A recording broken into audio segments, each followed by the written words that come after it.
폐섬유증, 폐섬유화증, 턱발성 폐섬유증, 턱발성 폐섬유화증, IPF, 간질성 폐질환.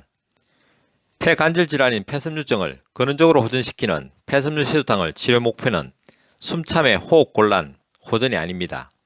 숨참의 호흡곤란, 호전을 목표로 하신다면 숨참 시소탕에 근원적 도움을 청하셔야 하십니다.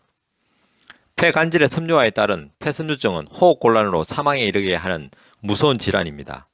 따라서 폐섬유증의 초기에는 숨참의 호흡곤란을 거의 느끼지 못하시지만 점점 중기와 말기로 진행할수록 숨참의 호흡곤란이 심각해지십니다.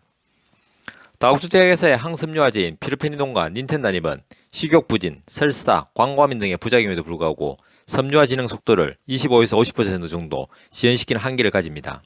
당연히 폐섬유증으로 인한 호흡곤란의 임상적 증상 호전도는 기대할 수 없다고 알려져 있습니다. 그러나 이는 피르페니돈과 닌텐다닙의 한계가 아니라 폐섬유증의 임상적 특징입니다. 왜냐하면 폐간질 조직의 섬유화로 인한 호흡곤란은 이미 진행된 상태이기 때문입니다. 그래서 폐간질 조직의 섬유화 진행 속도를 지연시키고 멈출 수 있도록 근원적으로 도와드리는 폐섬유 시소탕도 이미 발생한 폐간질 조직의 변성으로 인한 호흡곤란을 호전시킬 수는 없습니다. 이러한 이유로 폐섬유 시소탕이 아닌 숨참 시소탕으로 폐섬유증으로 인한 폐간질 조직이 아닌 폐실질 조직의 손상을 치료 보완함으로써 숨참의 호흡곤란을 빠르게 호전시켜 드릴 수 있습니다. 따라서 폐섬유증 환자분들께서는 실질적으로 기침, 가래, 숨참의 호흡곤란을 중심으로 호전되기 원하신다면 폐섬유 시소탕보다는 숨참 시소탕에 근원적 도움을 청하셔야 하십니다.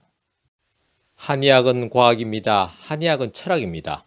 건강은 균형입니다. 동양 한의원은 균형입니다.